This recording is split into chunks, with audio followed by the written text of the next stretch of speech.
Waalaikumsalam warahmatullahi wabarakatuh.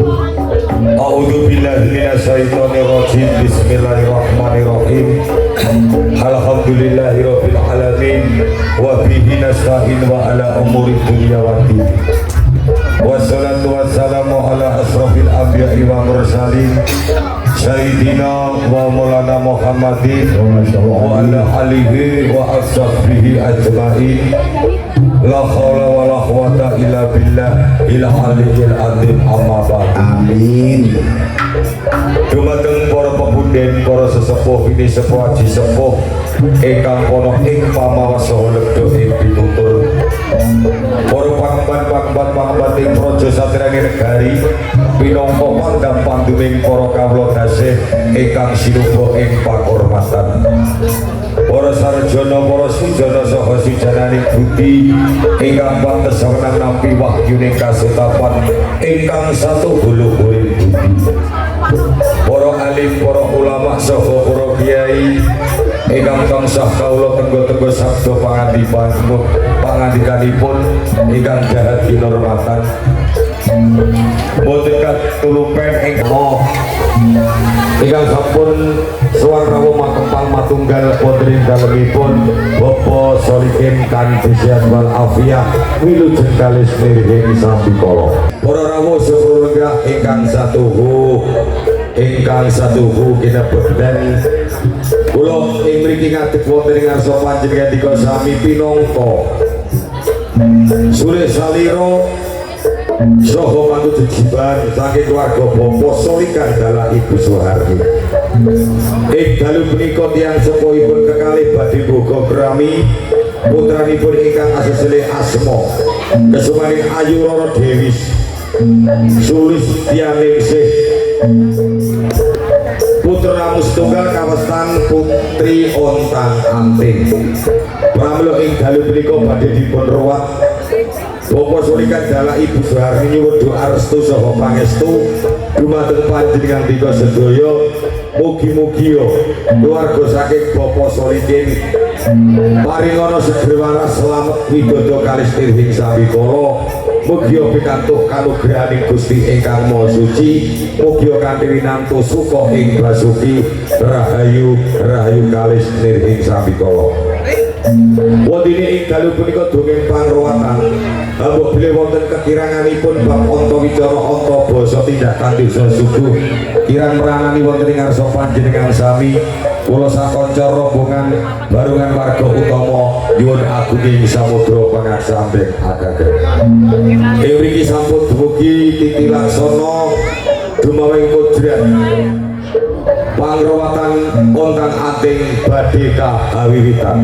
Wadine cariyos utawi dongeng ing dalu punika ingkang badhe dipun aturaken kadang kawula pendul wekdal saha panggenan monggo kawula aturaken.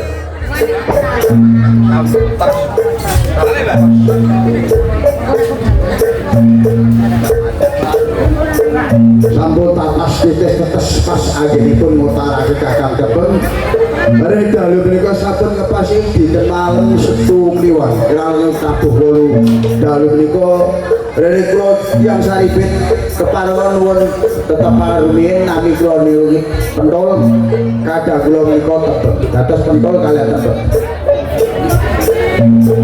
ing ajeng kula wonten tetembungan Purwakala utawi ruwatan sedaya kula mawa lho ji Purwakala kawitan kala kedadane wangi saking menapa ingkang perkali ruwatan lur kekuatan putri ingkang diturwat boten sanes Mbak Dewi Sulistianingsih saged tiyang kali dipun goyak dipun ridu dipun ganggu menapa mawon boten bakal wantani kadang tiyang ginanipun kathah sanget.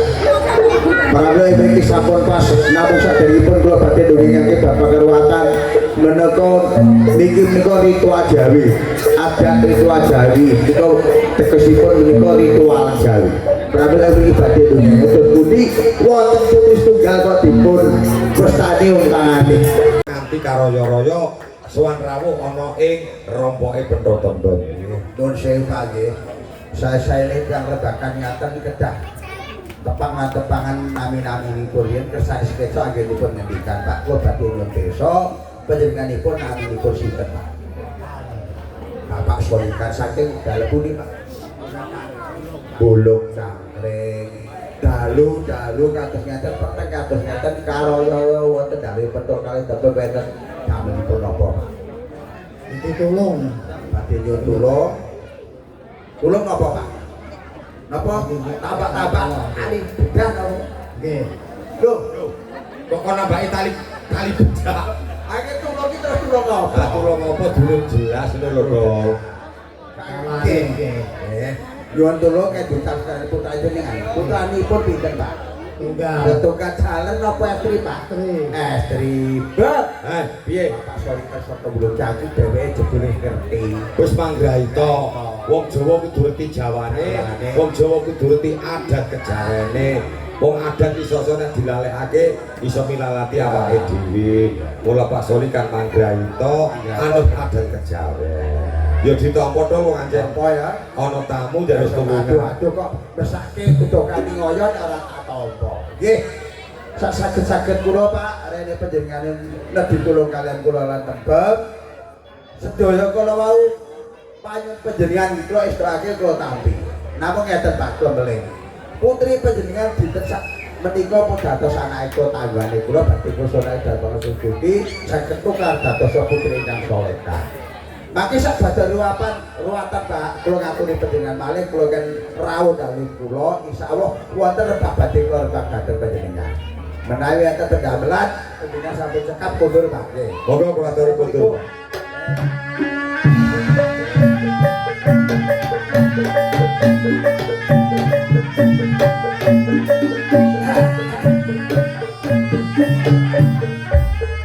Ini dong. Mantap nyuwun karo Gusti Allah. Bismillahirrahmanirrahim. Sedekap 10 foto, mandeng pucuke gone lan bapak noso. Napas kesulir kadhe dicekep abal kaping 3 nekake dulure wis pajlatur. Amarah luapa. Supaya mun merah judul teko ger yo.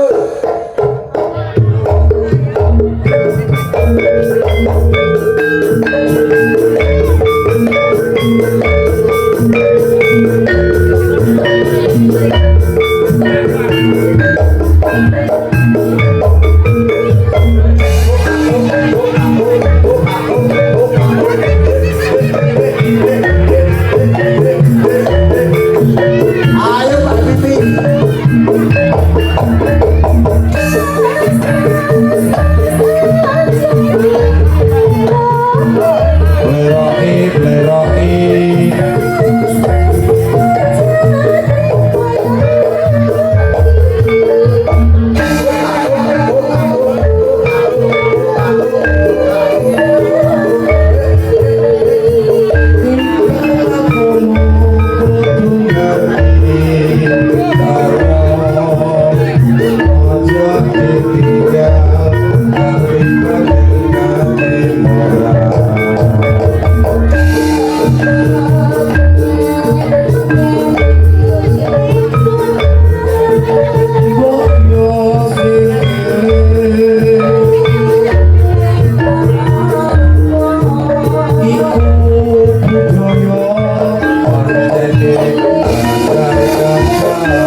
perawan Jelagur supaya amarah mutmainah ngalwama Yo ngene yo ni, dulure tuwa iki darani wong yo ora wong. Iya. Saenton yo dudu saenton. Tapi yo ora gemit Ya bisa pancala putra pancala putri.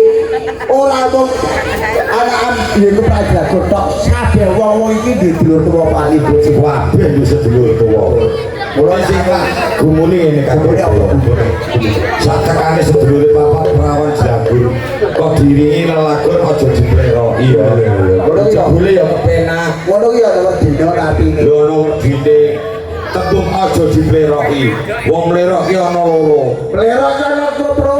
ana loro Contone mlerok apik karo mlerok sing ora apik saiki contone lerok sing elek.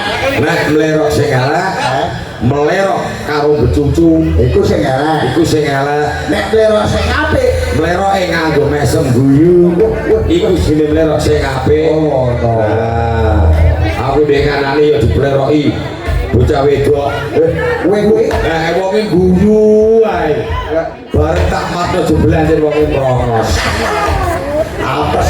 ya saiki cuma Pak Andero ning papan kene kaki ya sedulure tuwa Jo Prawan Jelagur banjur arep bawahi pakaryan apa Ada tak kae pari pegawean. ya ngono Ya amarah lu amat sutialan yo pemain.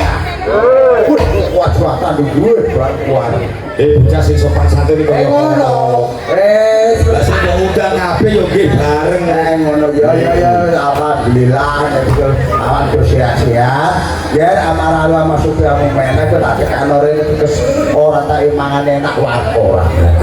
Tak ganti sadangan sing anyur anyar yo ora. ora aku nek ketok tak ngerti sandangane ki anyar-anyar ya wah gowo muslim kaya jamiah padahal ini durung pok nek mendung Iki muni ramu jebua iki lagi bareng jamiah. ya iya ning delala sedulure papat iki maksudnya amarga mana ngawama Delalae ana saingane kayane lha iku kidule lalu jejer ya toh ya ora apa-apa ayo dikai pakan ya para lama suku ya lu men kaki legene dia takon kowe kabeh pitakoni kaki legene ke jawab kaki jujur nek yo ora sako-sako rasaku padha rasaku ngepas dina malam seduk kiwon kurang wet tabuh tengah songo iki kira kowe dulur arep ing Prawan Jelagur apa ora duwe piyaine di pawongane ayo ditepangake oh iki kono ayo ditepangno oh ayo ditepangno nek ora usah ayo ditepangno yo malah apik waduh ngono mlakune mlakoe wong luru aku memang aku bajing runcak. Oke, lakonane kowe bajing. orang nggawa serandal dalane makal Sekarang aku wis rada lagi sakit kelihatan jipong kok. asane sapa-sapa ndok ngono gawa Ora kanggo sarung kelem saiki iki kan. Berarti kadang mana Prawan Jelagur? Nah, kayak ada sekitar kena daerah Bujautan. Sini sedulur. Bisa selamat, bisa uang saja Bandung Boyo ger, nera kok berewang-rewangi. Jagain nomah pojok papat. ayo ditindake Papat deko saiki yo. La ilaha illallah. La ilaha illallah.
Assalamualaikum. Waalaikumsalam. Hati-hati ya.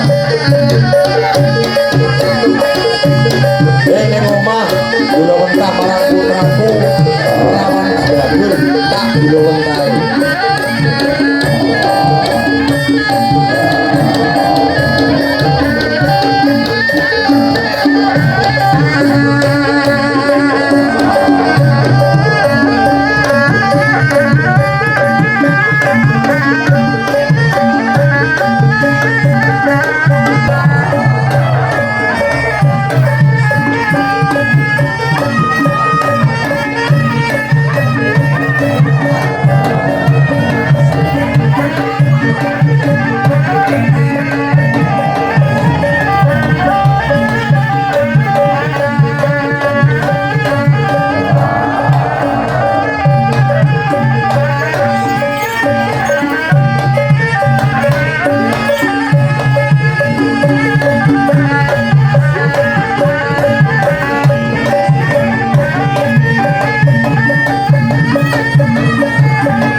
Wong siji kaya wong papat.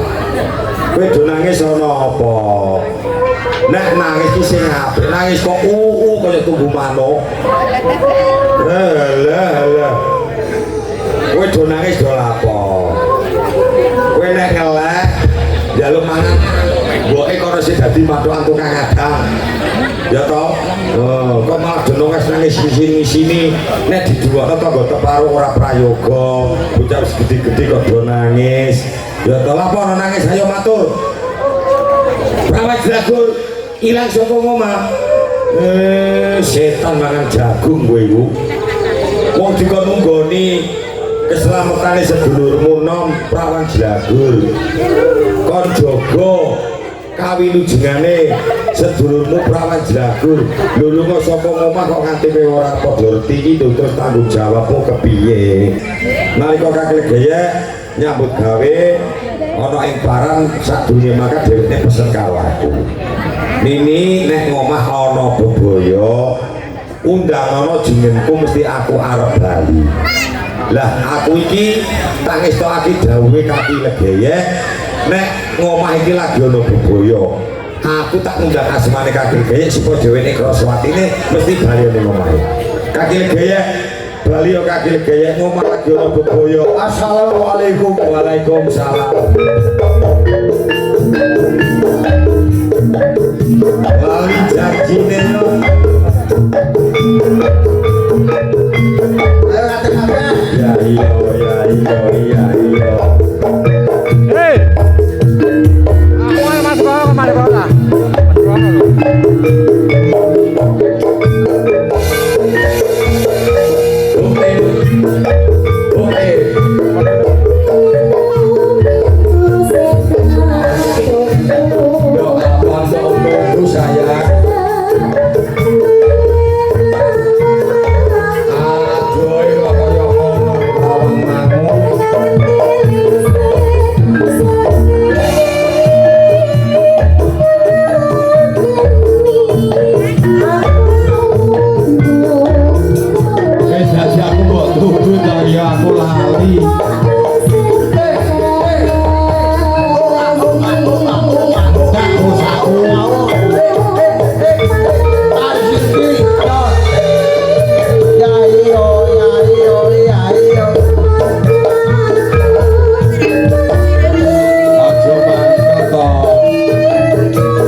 Ditanteni ora teko-teko lho tua sudah nudan.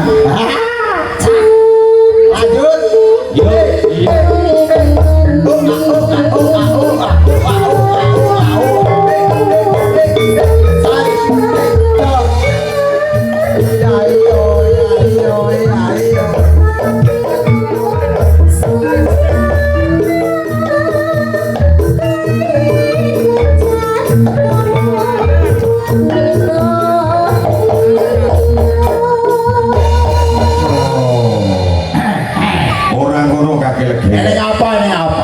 sawise kowe bali teko nyambut gawe lho kok bali-bali kok kowe janji karo wong liya ki janji ambek sapa Aja sudono kaya ngono. lho mesti curiga Rumasaku ngene lho, mbok wong sadurunge aku mangkat pesen karo kowe mbok tak baji-baji kowe lali ngono. ora aku eling terus Oh ngono alhamdulillah. wong aku ora semaput kok ora wis iki ngene kakek Iki ana apa? yo gini kowe sawetara suwe ilmu nyambut gawe durung suwe kenapa kok nganti kowe tak undang tak kon bali Lah iku dadi pikir aku ini. mesti kanggo rasa ditakoni sadurunge Pancen bener. iki sadurunge aku matur disarehake dhisik atimu ya to nek supaya adem batinmu nek cara wong Jawa biyen iki nek teko-teko barang jembo waduli persenane jenempel Oh ngono iya. ngene iki disarehne nek kowe teko jog terus tak waduli kowe kaget atimu aku kuwatir nek kowe diloro sira Loro sirup bareng. sing ngene-ngene iki lho Stroke. setro kasih lo. Penyakit lu diinggil. Siro paya. Ah, mulusku disarek. Sareke wis apa tak Rening kowe iki maslahake putrimu. Prawan Jagur kowe mergo nyambut gawe. tak tinggal berkaya. Sedulure papat wis njaga keselamatane. Pojok omah papat dijaga ra lunga-lunga. Aku saben dina gula mentan nuturi ngandani supaya dadi wong kang apik. Bisa ora kurang-kurang. Ning kasunyatane anakmu Prawan Jagur iki dina ilang saka omah.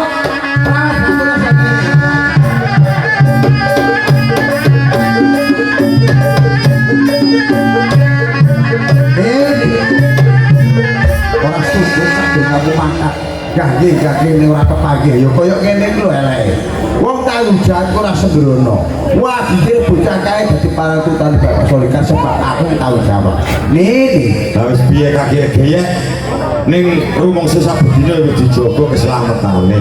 wis Kabeh iki jenenge wong urip ya geseke ya ora disengaja. Yen saiki karo aku ayo budidaya. Wong urip wajib budidaya lan jumangkah. Nek budidaya jumangkahe apik insyaallah bisa wa taala ngijabahi. Ayo padha meminta marang kersane Gusti kepiye budidayamu lan bidayaku supaya putrimu iki kecekel bali malih ana ing omah. Dene lege ya Kepiye kaki legi? urung tanduno sing bisa nyekel sisik melek sing nyidro putrimu Prawan Jagur iki sedulure tuwa sebab dulure tuwa iki bisa macara putra macara putri sedek metro nggil apa wae iso dina iki nek wujud kaya ngene tak kira ora bakal bisa nyekel sisik melek kan sebab tak kira iki sisik melek sing nyidro iki bangsa halus wis dina iki ngembari supaya bangsa halus tak siji kok sunake para Gusti Allah Subhanahu wa taala wujudmu bangsa halus Kaya ngono. dina iki taun-taun widono bali-bali nek durung gegandhengan karo Prawan Jagur aja bali maka dina saiki yo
Kalet ini sakwise sedulure tuwa Prawan Jagur mbok karo pati sisik melek ning kasunyatane bali-bali nggawa bandan kewan kang gedhe mbok menawa iki lho kaki Kalau pada iki niki nek litik katur dari kewan iki rumangsa tubrih mripate sak terbang abane sak sak sumbung sumur utune ra kok dipikir ulune gibal ya ora marang apa sumia lagi mau main sausé kowe tak kon golek kadampa ana Prawan Jagur ora bisa malah-malah bali mung badan kewan sing gedene kok aturake karo pancen iki nggih nek pancen iki bocah bisa metu kanthi slamet kudune go gerbahi kewan lebono ayo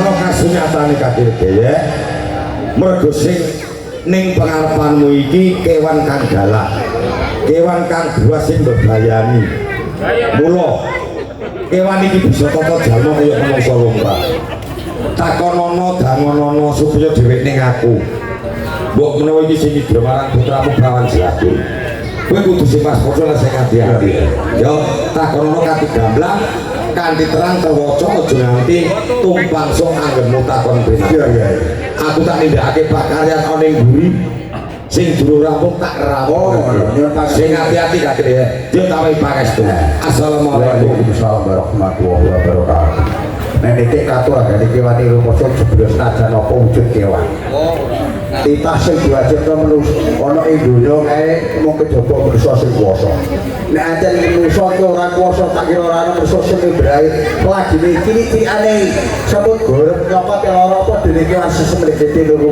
unune rangan-rangan dhewe abane tampete sak sumur dombasan ngontal wong blandeng gampang nek aku ora bakal dijek kulo kalem ora bakal mundur sak jagah ngadepi dapure kewan iki takonan bismillahirrahmanirrahim tijote cari sering sono kantor di sana anggar tuku sak kocok sak jol bareng sak duwe bareng gajel ke dini-dini malah ke dinondo nek pancen kuwi tedak bisa mau bisa mati iso kok dipirakan arep tau dadi aranmu nganti gawe tengake wong-wong anggere plan satu jauh sebab iki gambar kan jadi koyo ngono bisa pitakon kampung kasan nek pancen bisa ngomong jawab katidur nek di papan dunung di papan dunung nek di kekarepan apa sing karepake nganti gawe tengake wong-wong anggere plan satu jauh rene dina iki petok karo kok ayo jawab katidur di sana keparah nggak mau apa kok diri sampai kesan itu kan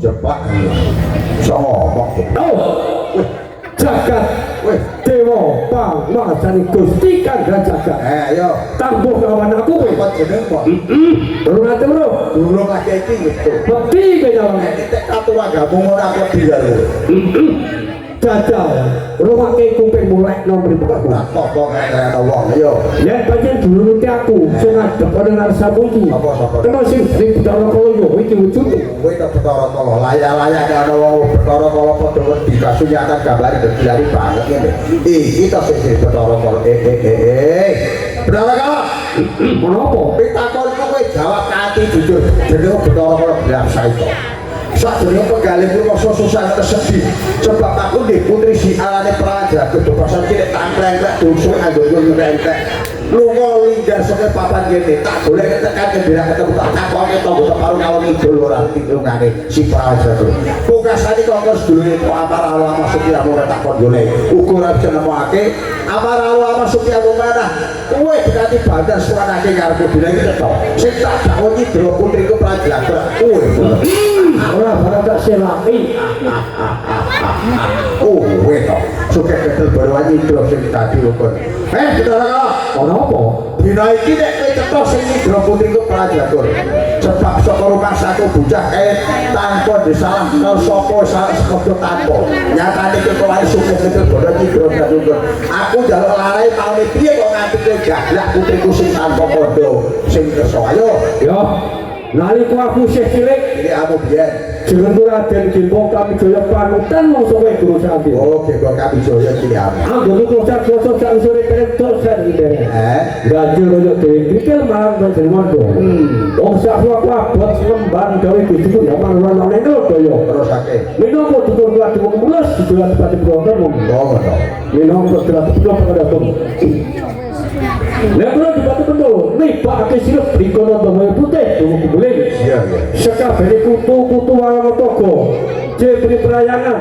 gendruwo klak-klak bulu-bulu panas padha lupuh kan nek nasir pentolan terus ake rene aku nyedak semua besi madu banjur aku disubari dipati brokan kesewane meneh bisa ngilir perang catur saja perang tumbuh Bondri dipati penuh nih Pak Ake silep dikono domoe putih sekabeh ditutup padha lumpuh kayane seneng atine bungah rasane bocah ben seneng bocah ben seneng kudune dikudah oke cara wong dhisik iki nek ora ketemu anak putus suwe iki dikudah kowe ora tau jamu pisan kodhong telo suwe ora tau ketemu pisan loro-loro atine keloro-loro wong tuwa mergo pisah karo anak tak kudange tak tiwuk turi-turi putih tak tandur ning kebun-kebun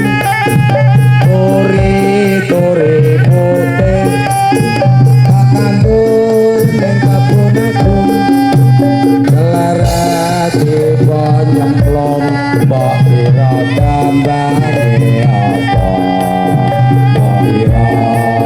mbok kira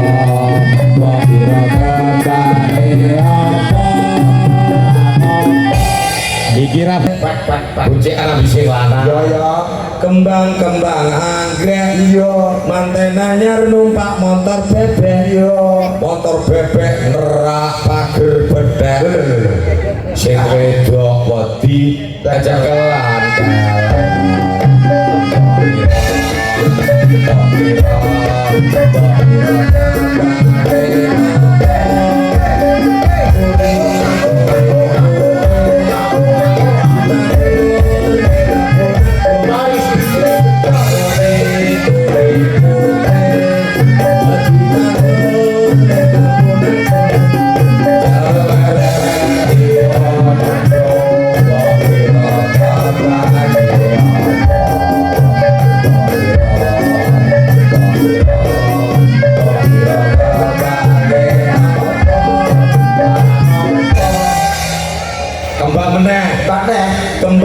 kembang kantil lu nyanyi kok boy lulu no jodoh pilih dah sakarku sing nyanyi kowe tak aku sing nyanyi kowe apa aku kowe ayo teko cerewet lu amat kembang iku kantil karo wite karo angin kembang kantil yo manten anyar numpak motor trail kembang kantil iya manten anyar numpak motor trail buanter kok ngetril sing lanang wedi aja kelan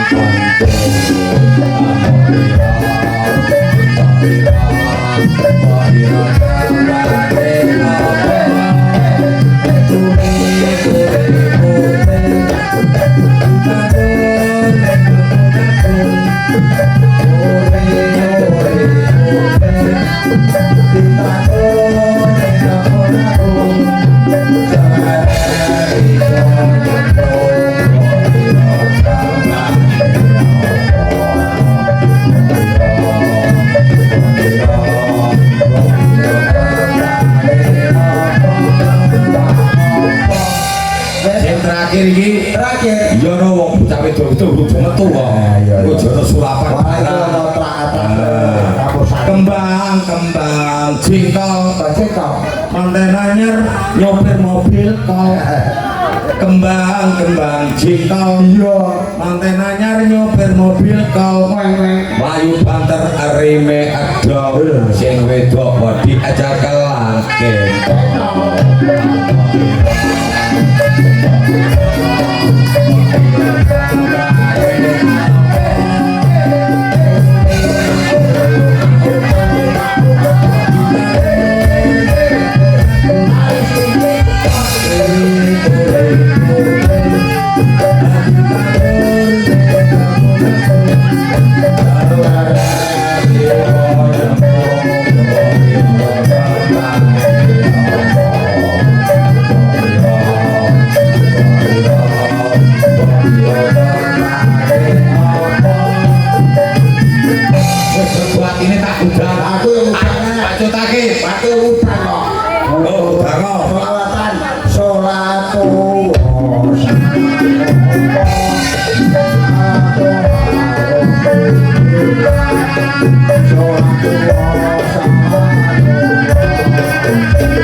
lunga dene sore popo anakku wedok rupane ayu bisa nek gede pinter karo wong tuwa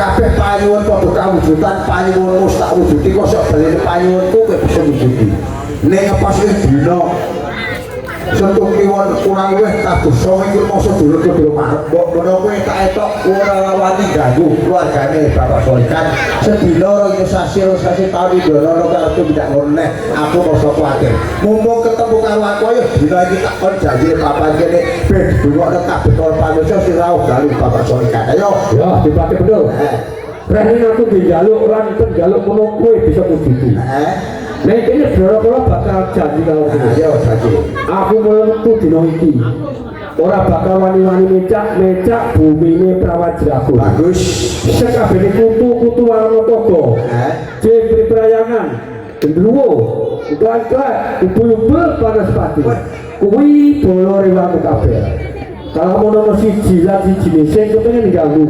Prawajraku aku sisa kok malang-malang lan kejebur saka kuwi aku bakal nyampur nanti sekolah semanggono ke bapak sing sosok ganggu anak putune bapak dari buku di bawah ya sepisan si ya ada seloko wetan ditulak saka kulon bali mangetan ya ada saka kulon ditulak saka wetan bali mangulon ada mulon ya saka kidul ditulak saka lor bali mangudul ada gitu ya saka lor ditulak saka kidul bali mangalor amin dadi tengah poso papan panggolane Prawajraku sak keluargane kanthi disiseni bapak damlan ibu iya bagus sebisa meneh apa meneh mbok sak jroning karase Prawajraku iki mbok ana jip setan sisih cuma ndok ana ing karas kene iya mbok ora kita sing bisu mbok ora kita sing muto mbok ora kita sing depor iya mbok ora kita sing jahe petakin bakal tak papanake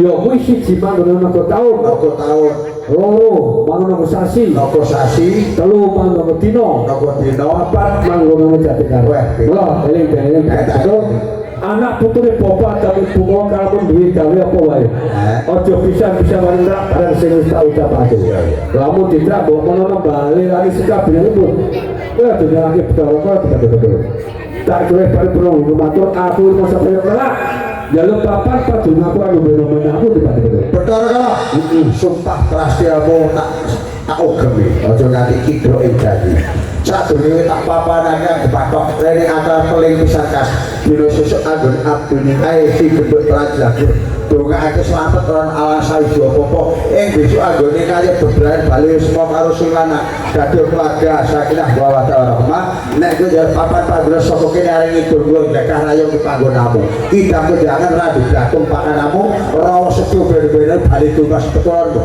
nek kosok bali petul karo temen dijanji kowe perkara kala sadane kowe aja pati-pati lilir nek durute joanter saka loretan aja nganti lilir nek sana lilir kagetan sekabehane anakku kuwi bapak ada ibu wis ada plato bangsa Jogja waduh kae cangkingin kabeh sajet sesasi semua belajar tapak sapi kowe gawe tak ucali kembang dino bali kadayo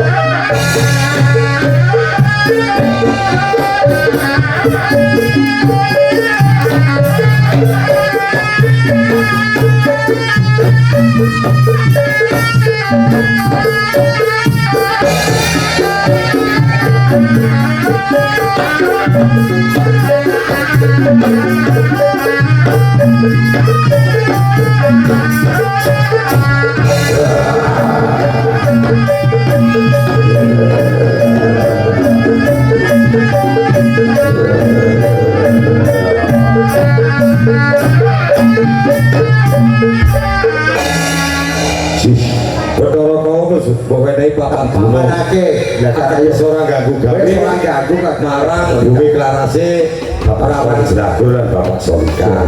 Lah iki pangruwat harus arep rampung monggo ana ditake bocah itu metu ben menghibur para tamu, para sedulur sing padha nonton. Saiki Bapak Solikan dirawake ning papan kene.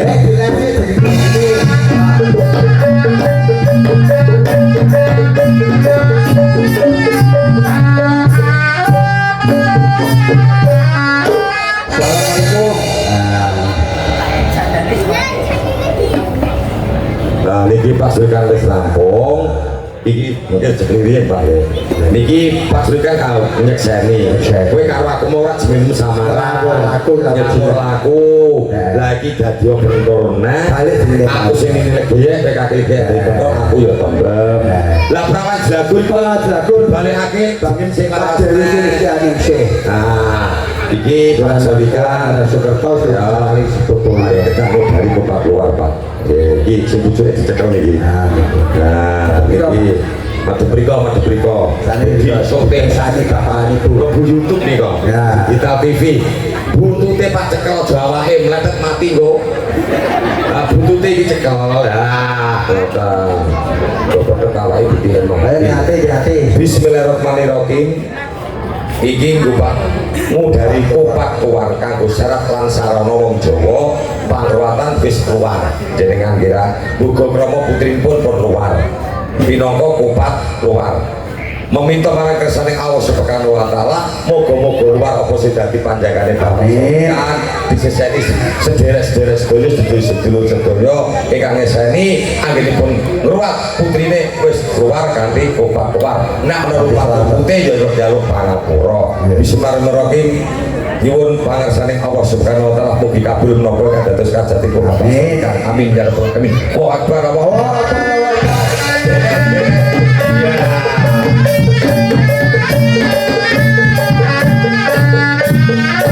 tapi kalipun ini putri panjenengan mau tak sileh wong diruwat Pak iki Dewi Sulistianingsih ya niki kula balekake Pak senajan iki sandangane sing bendina dinggo padha karo jiwa ragane putri panjenengan ya toh padha karo jiwa ragane ya Memang jiwa tapi makai dipun kubur Pak nggih dipun kubur jawabe cara Jawa adat Jawa bismillahirrahmanirrahim aku ora mendem sandangane anakku mendem sengkalane sak keluargaku paring selamat meminta marang kersane Allah subhanahu wa taala monggo dipun tindak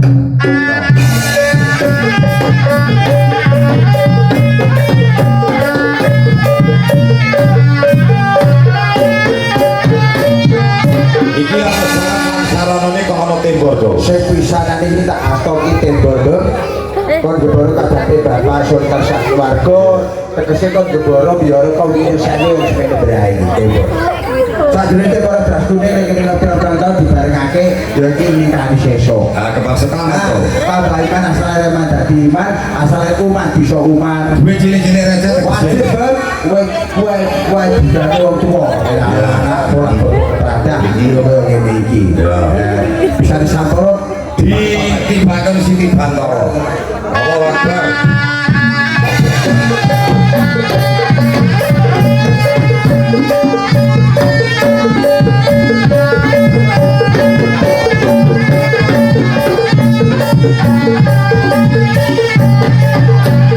godhong telu cacah apa kabeh do godhong ala-ala godhong apa-apa godhong luweh nah tegese godhong ala-ala ora ala sang jopo ana godhong apa-apa secara bakal ngopo sebab karo godhong luweh lebih tak dari watan iki nyambut gawe bapak sultan sak keluarga dilanul ora bakal ketinggalan bisa disampurna di papan yang saya bapak apa sih itu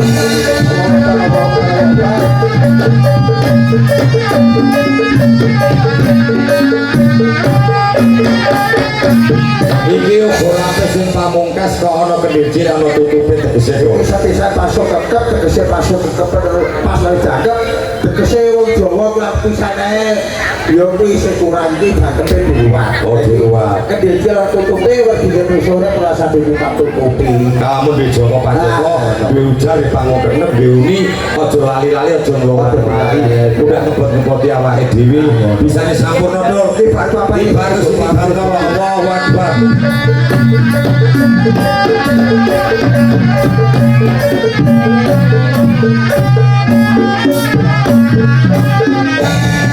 pasukan kem sawise tak tiba karo sini Bantolo gini kono suarane mabiar ya ana tebuke dong jumbo kelatan-atane bapak yang ngusulikan dari ini lagi kan pikir berapa tahun lagi dina iki rumangsa Pak Piar bunga tine ya bunga tine sadurunge kuali pasukan kem ana kewane loro sabaran bisa di sini donya loro ana loro ana rina kudu ana bengi ono apik kudu elek aku diganjar sing apik ana sing elek sing elek kowe ya ngono ya wong sini donya ana loro aja meri aja meri ya toh iya ana sing ganteng ana sing elek aku diganjar ganteng sing elek kowe aku nek yo aja meri wong sini donya ora meri Gusti Allah wis bagi dhewe pilih dhewe kok yo ana sugih yo sing ra duwe aku diganjar sing sugih sing ra duwe yo kowe meneh lah sing borok tapi ya ora apa-apa wong sini donya ana loro ora sak meri yo ana yo swarga loro aku sing elek loro aja ah meri sing ngomong kowe kok ya iki pangratan para rampung para bapak para ibu para kakang muda werda kakung putri bakal dibacotake jatilan utawi jaran-jaranan wong wadon-wadon beda metu ora kok terus solapan nggih ing mriki kawula pinangka pangrawatan ingkang nindakaken bila wonten kekiranganipun kula nyuwun agung pangapunten ingkang ageng kula pungkasi wabillahi taufiq wal hidayah wassalamualaikum warahmatullahi wabarakatuh. Waalaikumsalam warahmatullahi wabarakatuh.